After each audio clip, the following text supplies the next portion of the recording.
Today, I want to talk about how the 5E model and standards-based grading really do make a winning combination. You see, I've been doing standards-based grading for about 15, 20 years now. I've lost count. I never really did like the traditional grading scale, not even when I was a little kid. I never understood why, if you only missed 3 questions on a test, that was a C. You got 7 out of 10 correct. You showed that you really understand it. You made a few mistakes maybe. Is that really a C though? So I moved over to the standards-based model because to me, I feel that it really does reflect a student's true understanding and demonstration of knowledge of the standards.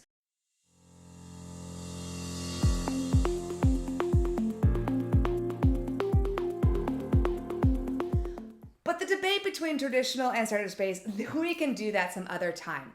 What I want to talk to you about is how I use that standards-based grading with my 5E model. You see, I don't grade a lot. I know, shocking, but I don't. There's very little things that I actually put into my grade book. I want my students to be able to go through the process of learning and trying new things out and investigating without being penalized if they don't know the information right away. So in standards-based grading, instead of them being dinged along the way, you really do give them an overall score at the very end of the learning process that reflects their true understanding of their knowledge of the standard.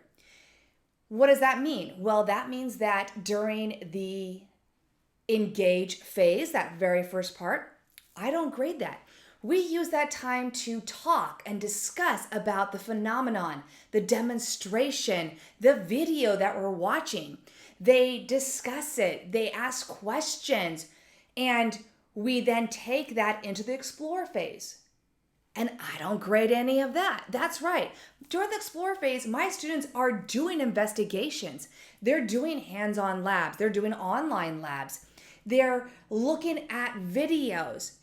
And I don't grade any of that. Now you might think, if you're not grading it, what prevents them from just saying, I'm not going to do it? Why should they do it if it's not being graded? Here's the thing. My students love the fact that I don't grade it. That's right. I never have a problem with my students sitting there and sitting back and saying, I'm not doing it. If it's not for a grade, I'm not going to do it. No. In fact, they are involved. They're having discussions. They're attempting new things. They're not afraid to say something that might be incorrect or they might have some misinformation on. They're not afraid to state their opinion of what they think they're seeing and their ideas about their understanding of their observations and their conclusions that they're drawing at this point. In fact, I have more students taking academic risks and raising their hand and saying, I think this is what's happening and this is why I think that, than I probably would have if it was for a grade. Because my students know that during this time, they're just learning and they love the fact that they're not being penalized for them not knowing the information in the beginning. So when do I actually grade? Well, in the explain phase, that's when I do my flipped lessons. I don't do a lecture in class. We don't usually read the textbook. Instead, my students get that information from a video I've created that they watch at home and they take notes on and they take a practice quiz. That's their first grading that they get for the whole unit, the practice quiz. And here's the thing. They can take that practice quiz as many times as they want to earn the grade that they want. Now, my practice quizzes, they're only asking basic information, which means that the highest level they can get, the highest grade they can get on these practice quizzes is a C. That's right, you heard me. Even if they get 100% on that quiz, the highest grade they're going to get for that practice quiz at that particular time in the unit is going to be a C. I'm checking, do they understand the basic information so that we can then go into the extend and elaborate phase. You see, they can't go into the extend and elaborate phase if they don't have that basic foundation. So my elaborate phase is kind of like, or my explain phase is kind of the bridge between the explore and the elaborate. They're exploring, they're trying things out, they're telling me what they think is going on. Then they get into the explain where things are clarified. They're maybe given the actual vocabulary to what they're saying now. And if they got it, they go into elaborate. And here's the thing, if they don't understand it, I can actually group them together to a small group, do some extra teaching, clarifying, give them more information in a different way to get them to that basic. So that by the time they all go into the elaborate phase, the extend phase, pretty much everyone in the class should be at a C for this unit. They have that basic understanding. In the elaborate phase, as they're going through that information, I'm not grading that either.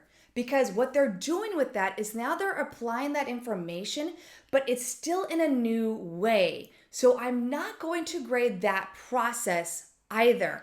I don't want to penalize them for going beyond and trying to apply that information in a new setting. So they're just figuring things out. As they do that, then when they get into the evaluate phase, now we're going to grade again because now we're at the end of the unit. So I usually have two things. I have a multiple choice quiz with one short answer, maybe two short answers, where they are showing me their understanding. Now, depending on my questions, that end of unit quiz, the highest grade they might get is a C on that one also. If I'm using the quiz for just the multiple choice, once again, seeing do they understand the basics. If I do throw in an actual question that does actually hit the standard, then yes, they might be able to get an A if they can get that last question. Most of the time though, to get the A in the unit, they have to show me they understand that basic information, the basic concepts through that multiple choice quiz, and then they have a performance assessment. And that's where they're actually doing the standard. So for standards that say model and use, I'm asking them to create a model and then use their model to answer a question. For those that say create, well, I'm going to have them create something. They have to build something. For those that say analyze, well, I'm going to have them analyzing information and writing a CER that shows their understanding of what they're seeing.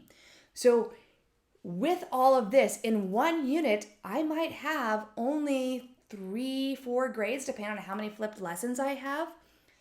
But the end of the unit is where I can have the students really show me where they're at. So with standards-based grading, you aren't grading as much, which is nice. You're also, if you're using the 5E model, again, you're not going to be grading as much because we don't want to grade the learning process. We want to grade where they're at the very end.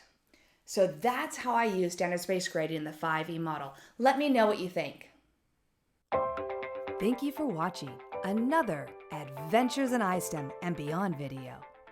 Don't forget to subscribe and turn on notifications for more Adventures in ISTEM and Beyond videos. For more ideas on how to incorporate science, technology, and skills for life into your classroom, go to adventuresinistem.com.